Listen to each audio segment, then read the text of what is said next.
வட மாநிலங்களில் பாஜக அடுத்தடுத்து வெற்றி பெற வலிமையாக இருக்க முக்கியமான சில காரணங்கள் உள்ளன. அதில் ஒன்று பூத் கமிட்டி. அதோடு வாக்காளர் லிஸ்டில் ஒரு பக்கத்தில் 10 வாக்குகள் இருக்கிறது என்றால் அதில் 6க்கும் மேற்பட்ட வாக்குகளை வாங்க வேண்டும் என்பதுதான் பாஜகவின் பிளான். பாஜகவின் இந்த வியூகம் அங்கே தேர்தலில் பாஜகவின் வெற்றிக்கு முக்கியமான காரணமாக இருந்துள்ளது. இதைத்தான் தமிழக வெற்றி கழகத்திற்கு பிரசாந்த் கிஷோர் திட்டமாக வழங்கி உள்ளாராம். ஆனால் வாக்காளர் லிஸ்ட் அடிப்படையில் இல்லாமல் வீட்டில் 3 வாக்குகள் இருந்தால் அதில் குறைந்தது 1 வாக்கை பெற வேண்டும். அப்பா, அம்மா, மகன் இருந்தால் மகன் வாக்கை பெற வேண்டும் என்று, அதாவது இளைஞர்கள் வாக்கை பிடிக்க வேண்டும் என்று பிரசாந்த் கிஷோர் விஜய்க்கு ஆலோசனை வழங்கி உள்ளாராம். பிரசாந்த் கிஷோரை சந்தித்துள்ளார் தமிழக வெற்றி கழக தலைவர் விஜய். சுமார் 2.5 மணி நேரம் இந்த சந்திப்பு நடந்துள்ளது. PK இப்போது ஐபேக்கில் இல்லை. இதனால் அவர் கட்சிக்கு தேர்தல் ஆலோசகராக வரமாட்டார். ஐபேக்கும் வராது. இதனால் PK விஜய்க்கு வேலை செய்ய மாட்டார்.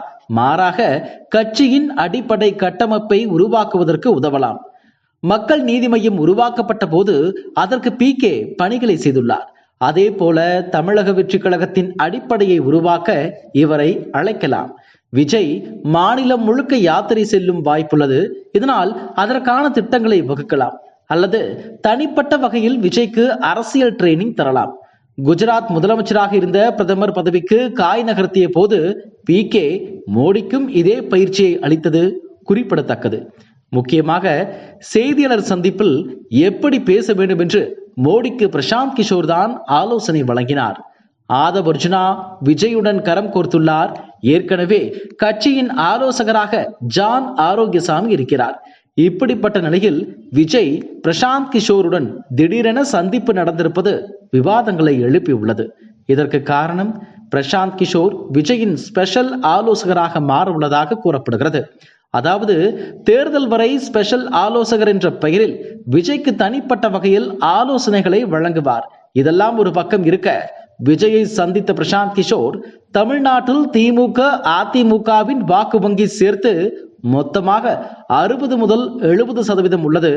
ஆனால் விஜய் இதை 60%க்கும் கீழ் கொண்டு வருவார்.